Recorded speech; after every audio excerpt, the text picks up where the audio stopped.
Woodturners, meet your new best friend. Using this small jig will be advantageous for any woodturner, but especially people who make bowls. When I started using it, my ability to remove torn grain and to make really precise, fine finishing cuts went up, and it took me less time than anything I had done previously. If you want to find out what this jig is and how to get it to work for yourself, stay tuned.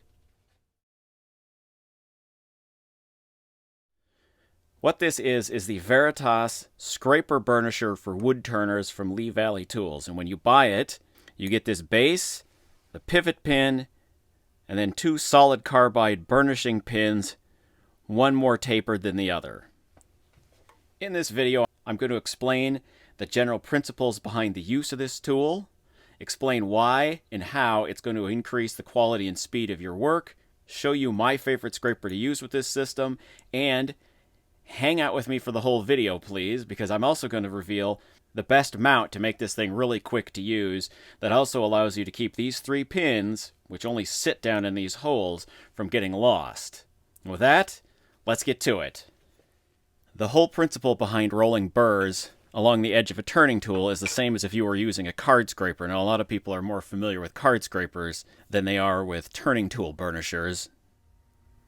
I find that a scraper that's got a burnished burr on the end is the most useful on the inside of a bowl, as seen in this video clip.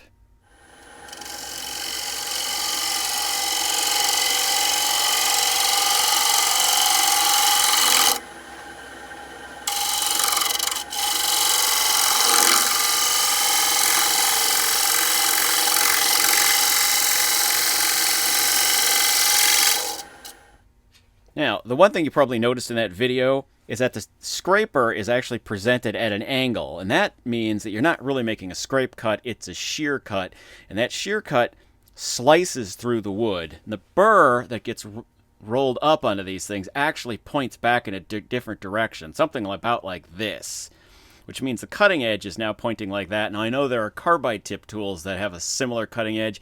They're not going to have an edge that's even half as keen as the kind of sharp edge you get on a rolled burr. Carbide just is too hard to be sharpened to that kind of an edge.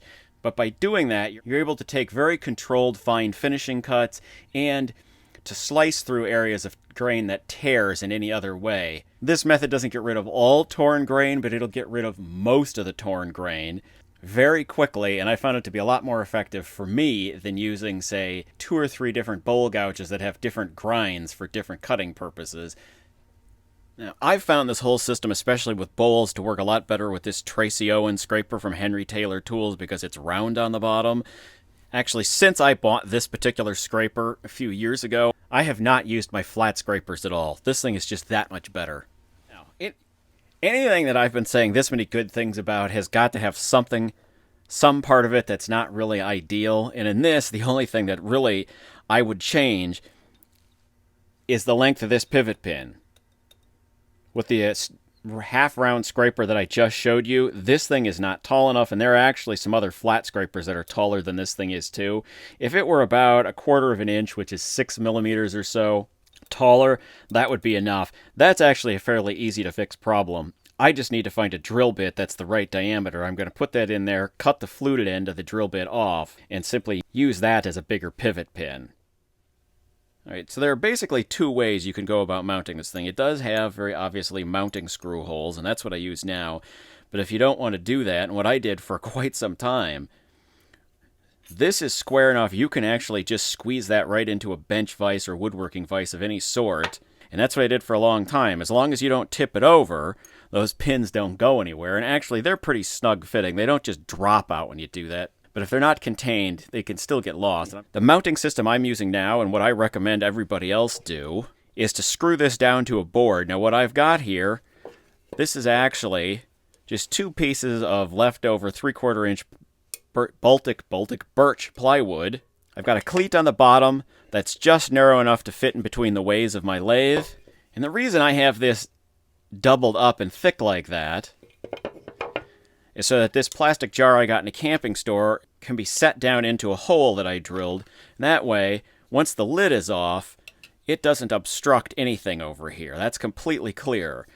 And this little jar is to keep the pivot pin And these 2 carbide pins that came with it contained, and I've used a little bit of tool foam down here to keep them from bumping against one another as I move it around or store it. Carbide pins are very hard, but they're also probably very brittle, and I don't want them breaking because without the pins, the jig doesn't work. The other thing you can do with this is this too can just be clamped right into a bench vise. In fact, well, there you have it, folks. It's a fairly uncomplicated tool with not a ton of explanation necessary. It has certainly changed the way I approach wood turning, especially bowl turning. I used to use multiple bowl gouges with different tip grinds to do finish cuts. And ever since I started using this jig to roll up a nice burr and do shear scrapes on the inside of a bowl, I haven't had to screw around with regrinding all those gouges. It really has sped up the rate at which I can make a bowl and certainly improved the quality as well. I highly recommend you get one and try it out. The price is really reasonable. Well, folks, here we are at the end of the video. Thank you for watching this far and allowing me to share with you one of my very favorite wood turning accessories. If you've got any questions, please put them in the comment box down below. And if you could, subscribe to my channel and watch another video. Both those things help the channel grow, and I do appreciate them. So goodbye for now, and I'll see you in another video.